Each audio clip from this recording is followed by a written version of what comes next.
በዚህ ቪዲዮ ደግሞ ክፍል 3ን ከመ እስከ ሞ ያሉትን የአማርኛ ፊደላቶች በእንግሊዘኛ እንዴት እንደሚጻፉ አሳያችኋለሁ። ስለዚህ ይህንን 27 ተከታታይ ትምህርቶች እንዳያልፏችሁ ፎሎ በማድረግ እናንተ በተመሳሳይ ሰዓት በዚህን ሰዓት እለቅላችኋለሁ።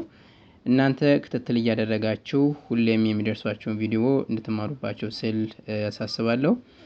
መ ስንል ኤም ኢ፣ ሙ ኤም ዩ፣ ሚ ኤም አይ፣ ማ ኤም ኤ፣ ሜ ኤም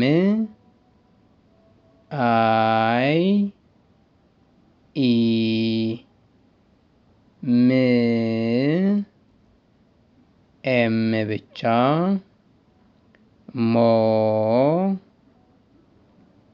ኤም ኦ ብለን እንጽፋለን። ስለዚህ በኦንላይን ትምህርታችሁ መማር ለምትፈልጉ ከታች ባስቀመጡት ስልክ መደወል ትችላላችሁ።